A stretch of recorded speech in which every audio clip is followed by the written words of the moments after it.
Know what to eat, but find yourself not eating it. Perhaps you've been on diets and off again and just wonder why you can't stick to them.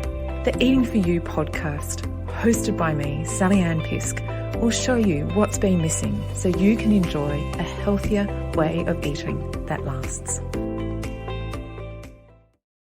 Hi, Sally Ann with you again this week, and I'm really looking forward to this episode for Aromatherapy Awareness Week. And I have a special guest with me, Louise Bickerton. Welcome, Louise. Thanks, Sally Ann. Lovely to be with you. Yeah, and I know you're going to inspire us with your story with lavender, but before we get to that, I'll just read out your background. Blue Mountains Lavender Farm is the second small business Louise has established from ground up.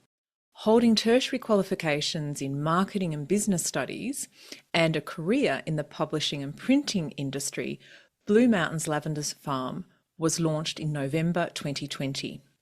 To a very warm welcome in the mountains community. Louise has learned to grow lavender the hard way, through trial and error, but with the help of the Australian Lavender Growers Association, now successfully grows 6,000 plants on her 10-hectare property in Little Hartley. And as we'll find out through our conversation as well, not only does Louise and her husband grow the lavender, they make a wide variety of products as well. So, Louise, tell me a little bit about why you chose to start growing lavender. Yes. Well, we had this beautiful little property here. It's not a huge one. 10 hectares is not a huge farm, but it had a lot of cleared paddocks, but also a lot of regrowth eucalyptus around as well. And Bruce and I bought the property with a view to growing something. I wanted some type of a crop. Yeah. I didn't want to plough up the earth and do an annual, harvest crop the traditional way. I was looking for something to plant once and then hopefully keep it in the ground for many years and just keep harvesting from it. So we did look at hazelnuts and blueberries and other type of orcharding opportunities. Yes. But I had encountered lavender farms in a previous life when I was a tour guide down in Tasmania and in Victoria and in South Australia. And I'd seen how beautiful they are and how productive they can be. And you don't have to protect it from birds. That's the main thing about growing something in Australia. The birds are just, ravenous always. And the local kangaroos can have a good nibble as well. They can definitely squish the lavender. But lavenders, because it's so aromatic, because of all the volatile oils that are in both the leaf and the flower, really, we have found that nothing actually chews on the leaves. It just doesn't taste good to them. Yes. Yeah, and at altitude as well. So we're at about 800 metres altitude here. We had the opportunity to grow a wide variety of commercial type lavender, cultivars of lavender, so that we could do a lot with it and, create a wide product range with it. Yes. Now, you mentioned in your bio that you did learn to grow it the hard way. So I gather it hasn't all been smooth sailing. No. Very, very correct. Very true. And I think it's true for a lot of growers. Now, we weren't from the land originally. We both were city dwellers all our lives. I have an affinity with the land and I love the land and I love growing things, but I didn't have any horticultural expertise. So we made a lot of mistakes in the beginning. We did have direction fairly early on from the Growers Association that represents Australian lavender growers, and they've had a lot of resources, and there were a lot of networking opportunities to help us learn about growing, but still you do make mistakes. Yes. And one of the huge challenges of growing anything, and growing lavender is included, is the weather. So the weather, we started planting in 2018 during one of the driest years on record in Australia. And 2019 was the year of like the huge bushfires. Mm. So that was incredibly challenging to keep the little baby tube stock lavender alive during that time, Yeah. and running out of water and, using dam water and all that. We weren't quite prepared for a really, really dry couple of years. Yes. And then in 2021, I think it was, or 2020, it started raining and didn't stop for 2 years. So the opposite effect.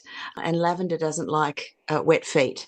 Not many plants like wet feet, but lavender especially despises it. So we didn't dry out for 2 years. So there we lost about half of our 5,000 plants that we had planted at that time. It's So just it's trial and error. Mm. Yeah, and it's just heartbreaking because literally nursed a number of our fruit trees through the drought and that bushfire season. I remember really well. And in that time, we've lost, we only had a small orchard, but we've probably lost nearly half of ours as well. And yeah, it just makes you stop and pause. Obviously, I don't do it for commercial reasons, although we do sell our excess produce to the local Blue Mountains Food Co-op. But, I really miss my lemons, and I haven't quite decided where to replant them yet or whether I'll even plant them in the ground and, maybe do them in the Oh. pots because yeah, Mm. they just one by one keeled over. It was so sad. So seeing, yeah, 2,500 plants keel over would be even more heartbreaking. We Mm, just had to sit and watch it. And I remember looking out the window at the rain, and you just can't do anything. We hadn't dug, we didn't really know our land properly. So the positive that came out of that time was that we really studied the water flow over the land and how we should be managing our water flow so that not to obstruct it, but to encourage it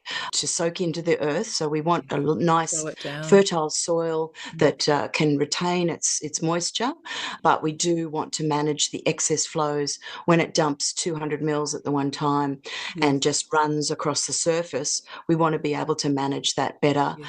And we did try to irrigate those early tube stock Mm, from 2018, 2019 with drip irrigation, mm, but it really was almost pointless mm, and very difficult to manage, with blockages and, filtering the water. It was quite difficult. So now we don't irrigate any of our lavender. We just do manage. If it's extremely dry, we do just put out hand watering, I suppose you'd call it. yeah. We've got a big tank on the back of our vehicle, and we can drive along and pour water on it. We do it as efficiently as we can now, but we don't have an irrigation system. But some lavender farms do, depending on where they're located. Yeah, but I think it's really important to share these stories because the other thing that happened during that time, for us in New South Wales, in fact, it was basically Australia-wide, the bushfires, and coming out of the drought and then coming in with the heavy rains, a lot of food prices went up as well. And I think many people who have not seen agriculture or been to an orchard or been to a farm, they don't understand that, well, you can't stop the rain. You kind of want it, but sometimes there's too much. And then when you don't get enough, then water sources actually run out. And that's certainly what happened for a lot of people towards the end of that 7 year drought that we had in New South Wales. So I think it's not just for lavender, but, a useful story for food production as well. Has that changed the type of lavender you still grow, or did you keep with the same varieties of lavender? It hasn't changed the types, we just changed the positioning. So Okay. there were some very clear areas that got very soggy Yes. very Yeah. quickly, Yeah. and we didn't quite we think it was from underground springs that come down from the escarpment Yeah. and run along sandstone ledges under the in the subsoil, Yes. and then they emerge like in the middle of a paddock, and you think the paddock's reasonably flat, and then all of a sudden you've got this big sort of boggy bit in the middle.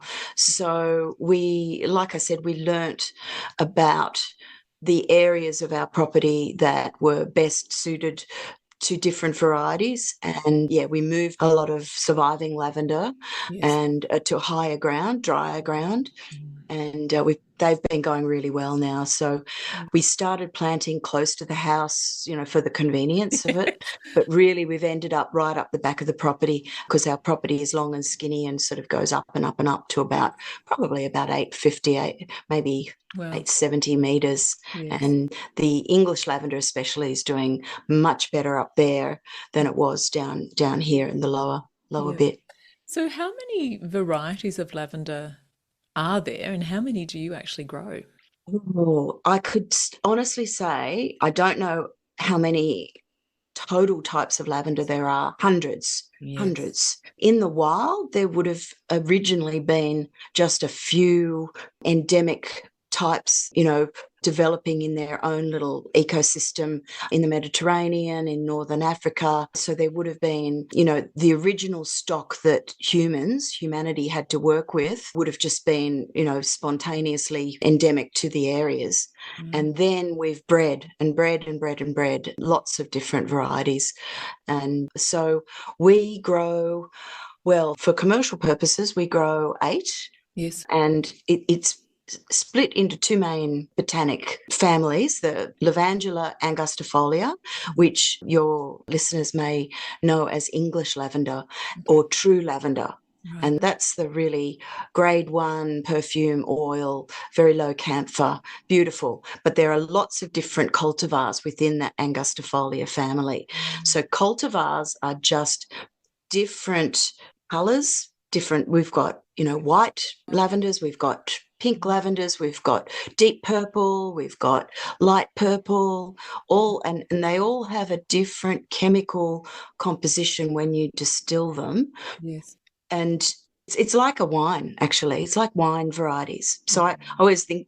always try to equate, red wine, white wine. Yes. Yes. So say the white wine is the Angustifolia English lavender family, but then there are hybrids of those Angustifolias. They've been crossed. There were natural crosses Yes. with other types of lavender, latifolia, which is a very high camphor lavender out in the wild, but crossed with an angustifolia, it's created certainly one of the most planted and useful and beautiful oil varieties of lavender. So it's Lavandula cross intermedia grosso. Wow. And a lot of the world is planted in grosso Okay. because it produces a really high quality, beautiful, beautiful complex oil suitable for a wide range of applications. Yes. And then there are a whole heap of other crosses. And now, in Australia, I know from firsthand knowledge that they've been deliberately breeding triploids. So they put very clever, plant propagators and scientists can take chromosomes from some varieties of lavender and cross them and produce the characteristics that perform best in Australian conditions. So we've got some really wonderful Australian lavenders that we've grown as well. Yes, yes. Because I was thinking that where lavender is grown in Australia, the areas are quite diverse. If you think of Tasmania, here in New Mm-hmm. South Wales, South Australia, Western Australia, Victoria, the climate and conditions can be very different. So, with the 8 different varieties that you grow, what are their main properties of those particular varieties or cultivars that you grow? Okay, so some cultivars are suitable for ingestion. Yes, So the culinary variety, yes. only Angustifolia is suitable for that. Most of them you can ingest, but we grow one particular variety that is deep, deep purple, and it holds the buds and holds the oil really beautifully and is just the most glorious culinary variety that we grow. So we don't make oil out of that, although we've tested the oil. The oil's very beautiful as well, Mm. but it makes a great culinary one. The other ones, when you dry them, they go a bit grey, so they're Yes, great for oil. yes, The intermediates, so the hybrids, yes. there are some really beautiful oil varieties that we grow. Some are also like all-rounders as well. One particular Australian bred variety is an all-rounder. If you cut it and leave it on the stalk and bunch it and then dry it, Mm. it will dry and hold its purpleness Yes. and really just look beautiful as a bunch. There are what else? Stripped buds, and some of them look fabulous as fresh bunches as well. Yes. So a lot of that we cut when people coming on the farm. We cut those fresh bunches and give them to them, and they just make spectacular photos when they're fresh.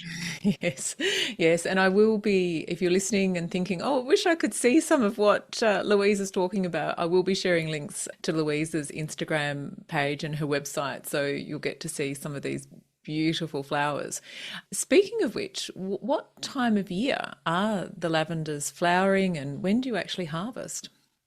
Yes, the commercial varieties are early to midsummer. That's when they have their first flush. Yes, They enjoy, they need the rain to come sort of late winter, spring, yes. and then that helps them get the energy to produce their beautiful first blooming. Mm, And we generally here, we finish harvesting around Christmas, New Year. mm. It's very inconvenient timing, I have to say, but it's really satisfying, coming into the new year, having cut everything and distilled it and having everything ready, and Mm, so we can take January off a little bit, yes. but then we can get a second flush. So that's here, but in Tasmania, of course, the different latitudes, Yeah. Tasman and different varieties flower at different times as well. Mm, So Angustifolia flowers earlier, late spring, early summer. The intermediates definitely sort of midsummer. They are at their peak. yeah. So yeah, and Yeah, and tell us a little bit about the distilling process because I imagine, like a lot of processes, there's different ones you could use. So tell us a little bit about the one you use and why you chose that way to distill your essential oils. yes, you're right. There are a lot of different methods of distillation, extracting the essential oils from botanic material. With lavender, the most effective way that anybody has ever found really to extract the oil from the buds is steam distillation, which is a very long-standing traditional method of extraction. You can do it two ways. There's hydrodistillation. You can put the flowers in the boiling water, and that will extract oil and the hydrosol, which is the distillation water, the flower water that Yeah. is produced during the process. But steam distillation has the water boiling in a big pot underneath the flower material that's held above it, out of the water. And then the steam, the vapor, percolates. You've got to pack it down. You've got to pack down the flowers very carefully Mm, so that they're very tightly bunched, yes. so that the steam has to sort of force its way through, picking up the molecules of the essential oil Mm, as it makes its way upwards.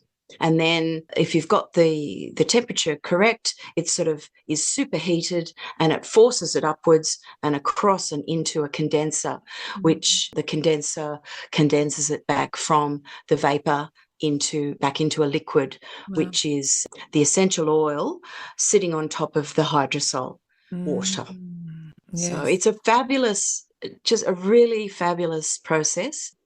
It sounds We just it sounds much more exciting than some of the chemistry projects we used to have to do to try and extract nutrients from food when I was studying dietetics. Yes. Yeah, no, it sounds wonderful. Yeah. Yes, So well, no chemicals involved. No chemicals no. involved. It's a purely water-based and heat process, and it just can produce the most beautiful quality oil. Yeah. And there are different distillation setups that are available.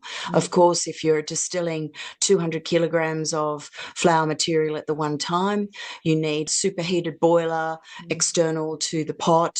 yes. The steam gets forced through it, and it's a very rapid, almost violent, a very aggressive way Yes. of distillation.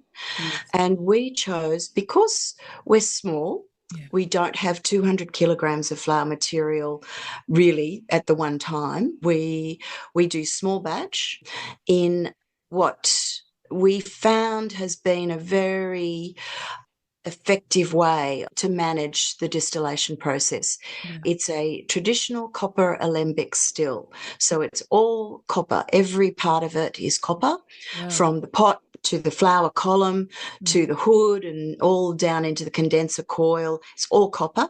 Wow. And copper, being a very natural, pure metal, has properties that can take out some of the sulfuric elements that are produced during the distillation process. So it smells good while we're doing it. The oil is almost immediately, you smell it and you think, wow, that smells great.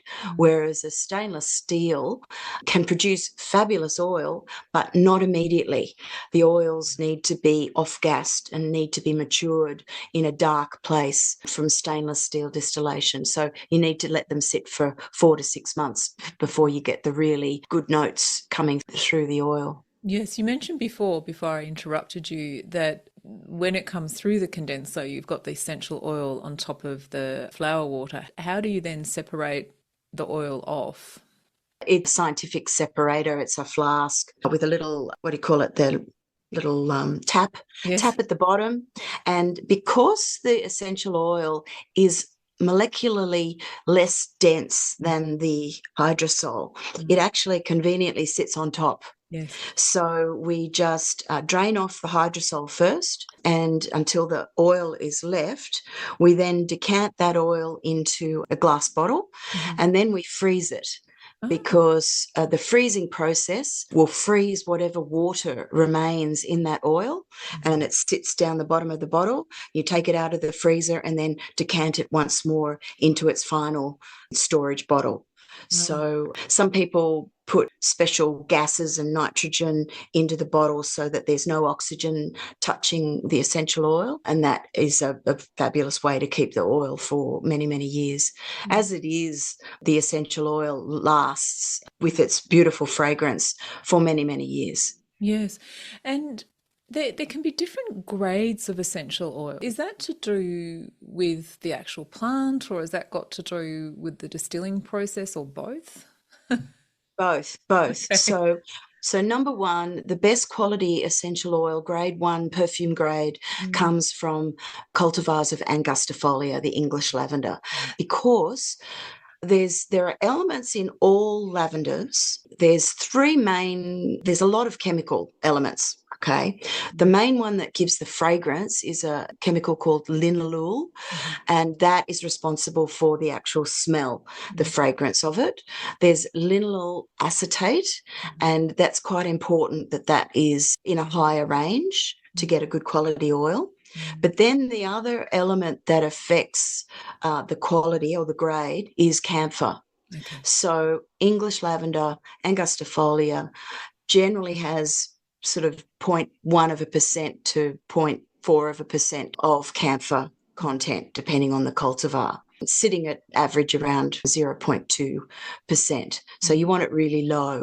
Whereas the intermediates, so the one that I was talking about, the Grosso, has similar linalool and linalool acetate to Angustifolias, but the camphor content percentage can be up at about 5%. Yes, Now, much. that doesn't mean that you're smelling mothballs. It just whereas ornamental lavender, so for instance, Lavandula dentata, French, what Australians call French lavender, that grows really well in humid climates up into Queensland.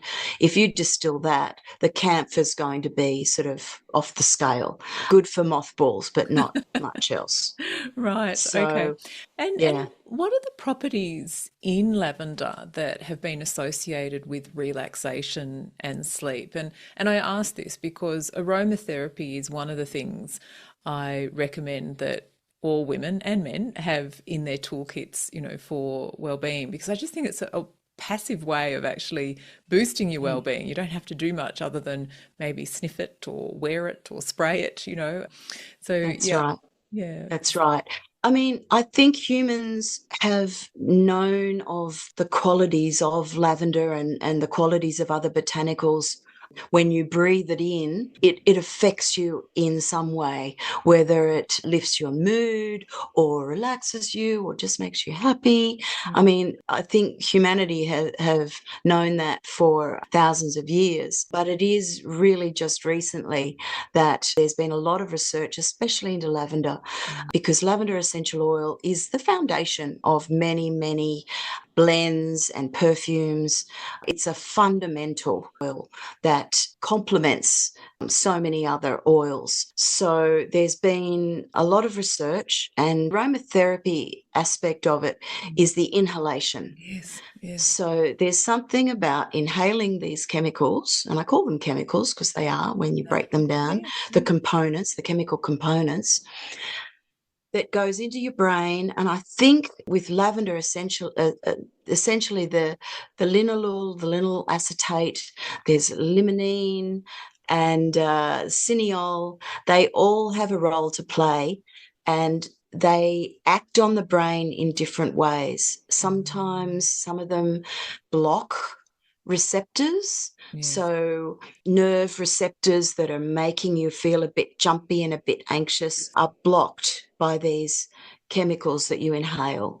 And so I think that's the main sort of way that lavender works. So that's its main sedative, calmative property that has been widely researched Yes, yes. No, as just effective. yeah, just before recording today, I was just, looking at some of the research, and you're right, there's quite a lot of different types of trials, and the randomized control trials are obviously the ones that give us a better idea of what might be going on, and just even simple sleep hygiene routines. If you add in the inhalation of the lavender, then it's reported that sleep quality improves, because it's not just about how long we sleep for, it's the quality of the sleep. And if we're waking up feeling actually refreshed, that's to me the purpose of sleep. And a few episodes back I did have a sleep expert on podcast, and Rosemary was explaining the different things, especially that happen for women around midlife with sleep, and the reason why we might not be waking up feeling refreshed. So that ability to wake up in the morning and maybe not quite leap out of bed, but be excited to get up at least in the morning is what we're looking for. So no, thanks for explaining that. And Louise, what do you use the essential oils for? In my life? Yeah, and in your business as well. Oh, okay. Well, we'll start with my life. Yeah. I mainly ingest the culinary lavender. Every day I have at least 2 or 3 cups of tea, and I do different blends depending on how I'm feeling. I love herbal teas, and I do blend it with caffeine black teas as well. I love blending it with Earl Grey and English breakfast, and even chai. I have it in a chai as well, Wow. because I miss it. I miss it. If I don't have it, I Yes. find that I feel different, and so I must be a little bit addicted. So that's the way I use, and of course we have it around the house in sprays, and we spray it on the pillow and linen. But in my business, it's just so versatile. When I really dug in, and COVID in 2020, I was able to stop work. I was a tour guide. And so all of that work dried up overnight. And I was able to really knuckle down and research and test and do samples and give, friends and family, samples of products that I'd developed, just to see what they thought. And that was the way I developed my introductory range, which ranges from creams, face cream, hand and nail cream, very standard sort of body cream, body care cream, balms, the healing balms, skin balms, and then the spray, of course, using the hydrosol, which is a real sleeper product. I mean, I don't mean to pun that, but it really is. It's not readily available. You can't really walk into a chemist and say, give me sleep mist. And it's a real unique product, I think, and only available if you distill yourself, if you've got access to good quality hydrosol. But it ranges all the way through to insect repellent. Lavender actually I combine it with lemon-scented eucalyptus Yes. to create a water-based insect repellent. So Yeah. we use the second grade hydrosol that's a little bit, a little bit acrid, a little bit, Mm. it's not Sharp. as Mm. beautiful as you Mm. don't want it on your pillow at night, Yeah. but you don't mind spraying it on your skin Mm. if it keeps the mozzies away. So that's a great use for it as well. Yes. Oh, and my horse can vouch for essential oil insecticides because Great. That is really great. it's the first time this last summer I thought, oh, I'm going to have a go at this myself. I had been buying one that was quite in like a big bottle and quite expensive. And I thought I had some essential oils and I thought, oh, I'm going to have a go at this myself. And yeah, because my horse doesn't like the smell of like pharmaceutical type chemicals, and I thought I'd have a go. And you can just see, the March flies, the little pesty flies would land on her. No, and then they would just fly off. So it works on horses as well. Well, that's why lavender, the plant, originally evolved with this really potent oil in its flowers. It was to ward off, was to scare off any predators or anything that might eat it, or so it was a defense mechanism. And so, yeah, it attracts some insects and beneficial insects, bees, of course. We have noticed the native bees, actually, the incidence of our blue banded bees has just exploded over the years that we've been growing lavender. And yeah, so it can be very effective. We've heard also it's pretty good to spray on your socks and shoes before you go hiking, so it'll Ah, keep off leeches and ticks. yes. The bush flies, not much is going to get rid of those, Yeah. except for a hairnet, a Yeah. face net. But certainly anything that wants to bite you or eat you, it's a really effective and natural way. And it's not sticky too, not No, sticky. no, that's right. And if we wanted to grow lavender at home ourselves, is there a particular variety that you would suggest? Okay, so you've got to sort of do a little audit of your personal ecosystem. Lavender, all varieties of lavender, whether they're ornamental or commercial, they need pretty much three things. Full sun, has to be Mm, full sun, a mm, lot of sun during the day, mm, good drainage. It can be planted in nice soil, doesn't need just sand or anything. It can be planted in normal soil, but as long as when it rains, the water moves away, and so that the roots can dry out between rainfall. mm. Okay, that's really Yes. important because if the soil is clay, like really heavily clay, you're Mm, going to have difficulty because that does hold the water around the roots, and you'll have a lot of, difficulty keeping those going because they don't like that. mm, They also like a higher pH, so upwards of about pH of 6. But we planted, and our paddocks at the time were about 4.5. okay. So they survived. They didn't thrive. They're starting to Mm, thrive now that mm, we've been amending our soil for the, past few years now, and it's making a difference now, and we're smelling it in our oil as well. yes, that's interesting. So if we wanted to test the pH of our soil, is there a simple way of doing it, or do you have to actually get it analyzed by a There specialist? is, there is. I think there are the kits that you can get from your local garden centre or a hardware store that you put some powder Mm. and it goes a certain colour in it, and you Yes. can. That's a fairly simple way of doing it. Now, the other element that yeah, it's interesting. The commercial varieties of lavender do not like humidity, Mm, so I could never grow our oil lavenders or culinary lavenders down in Sydney because it's just too humid. mm, Sydney gets just too much summer rain, mm. and the humidity held around the plant Yes. just makes it go a bit moldy, and it really doesn't like it. Mm, So that will kill it. mm, So the drier, the better.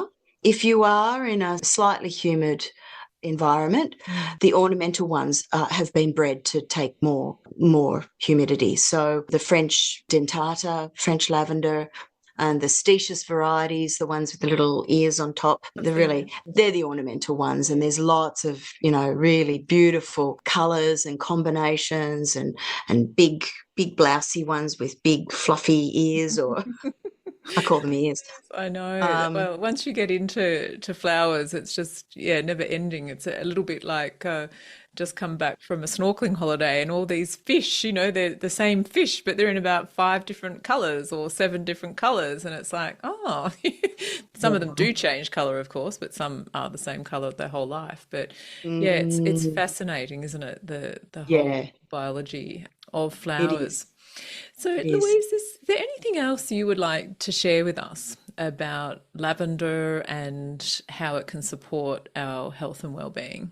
Well, I mean, growing it, I think getting out into the garden and growing anything Mm. is wonderful. I mean, that's well known. It's great for your mental health. It's just great to be out in the fresh air and doing something with greenery, with soil, trying to, bring back the life to the soil. Anything growing, and especially growing lavender, having it around the house, just looking at it, I think the aesthetics of lavender is just so wonderful. And yes, I think incorporating things like, the sleep mist into your nightly sleep hygiene routine, and it can really help. The brain gets used to it. It's It's when, Yeah, I yeah, was what going to do you say call that when the, it's nearly like it's to me, as you were saying it, I was thinking, yeah, it's nearly like you're giving yourself permission to go to sleep. It's just getting you ready for that time of day where you can, as mm, Rosemary Clancy shared on her episode, let sleep happen. It's like, let's just say, okay, we can let sleep happen now. yeah, So I think it yeah, becomes part of your routine, a little bit mm, like, well, you clean your teeth before you go to bed. You might floss your teeth after meals. There's all of these little rituals and routines that we set up. mm, mm.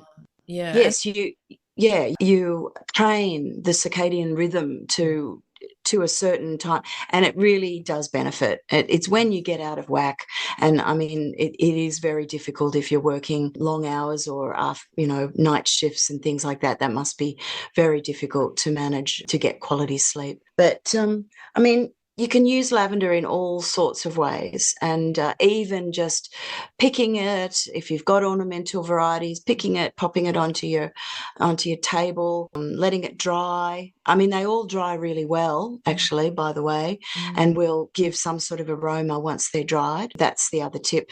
yes, Don't cut lavender and put it in water. yes, You sort of, if you want to keep it and it will release its fragrance if you dry it. yes. So Yeah, no, the other thing that just reminded me when you're talking about, working long hours and possibly shift work, I've had, prior to developing Eating for You, I worked in health service management and, it came with a few challenges at times. And I swear that, aromatherapy got me through a lot of the times. I would actually put my diffuser on in the bedroom about an hour before I went to bed. So I'd walk in and there was just this beautiful aroma and I yes, would just go to sleep. It was before I yes. was aware of pillow sprays and things like that. But if you can do that, that's kind of part of your downtime routine. The diffuser can be very powerful. And just one other thing is that lavender complements so many other essential oils like bergamot that has similar chemicals that will help with the calmative and the sedative. Yes, I use a classic sleep blend is the lavender with frankincense and bergamot and perhaps a base note cedarwood is yes. very lovely as well. But if you do investigate your essential oils, everybody has their personal favorites. I Yeah. also like combining lavender with citrus, mandarin. I find that very pleasant and just really soft and gentle. Yeah, yeah. Yeah, but I think what you said's right as well is that we should be guided by our own nose, literally, and Mm, discover, what really works for us and don't discount it. There's certainly enough research out there. And with something like aromatherapy, yes, it could definitely do some good and have some health and sleep benefits for you. And it's not going to do any harm. We obviously won't go into ingestion of essential oils. And of course, putting strong oils directly onto your skin might cause some irritation. But mm, just from, to me, how we can use them safely in terms of in our sprays and our diffusers and oil burners, then they're not going to cause any harm. They're just going to add that bit of joy and relaxation And into our day.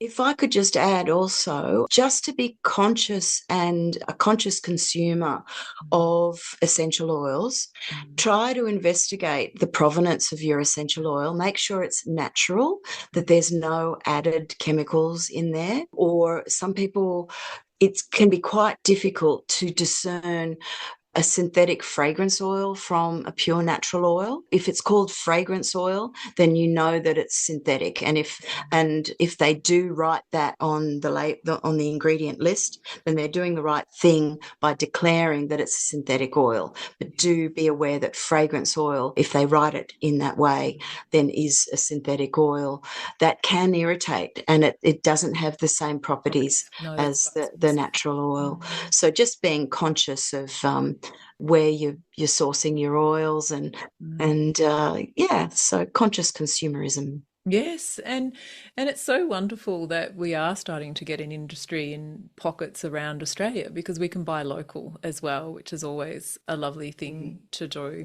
So, Yes. Louise, where can we find out more about you and your products? Yeah, sure. Well, we've got the website. It's the sort of first place that you can go to just take a look at a couple of photos of our farm and hear a little bit more about our story. And then, of course, we've got the shop online as well. Yeah. And the whole range of products and from body care, sleep aid, lifestyle as well, the teas and things. But also, yeah, follow on Instagram and Facebook. Instagram is that's where I post first, and then it's always copied onto Facebook. But Instagram is just so versatile and very responsive, and I love photos as well. Yes. I'm very visual. Yeah. So I do post about that. We do direct markets. We're down at the Rocks Market most Sundays. That's our major direct to the customer. But we also supply some lovely shops up in the Blue Mountains, which they've supported us for many years now, actually. Echo Point Visitor Centre, where you go to see the Three Sisters at Echo Point. They've got a lovely setup of all our products. Scenic World, Moontree, which is a beautiful candle shop and an art gallery in Lura. Cultural centres, and so yeah, we're quite diverse where we put the products. And then we just open seasonally when the lavender's in flower. We work things out so that we can have public openings, and sometimes we have special photography sessions. So yeah, just keep an eye on our socials for information like that as well. No, that sounds great. And if people have any questions about the products, especially, some of your repair balms and things like that, they can email you to get more information. Or there's contact messaging on the website. So that comes through straight to me. It's really just me monitoring all of that. So just send any questions you've got. Always happy to help and happy to answer your questions. And I'll come and say hello at the Rocks. That sounds like a really good idea. Louise, thanks again for joining us on the Eating For You podcast. Thank you for having me, Sally Ann. It's been an absolute pleasure. Thank you. And if you've been listening or viewing this episode, please let us know what you've enjoyed. And if you have enjoyed this episode, share it on your social media pages as well. And I look forward to sharing with you again next week. You have been listening to the Eating For You podcast with Sally Ann Pisk.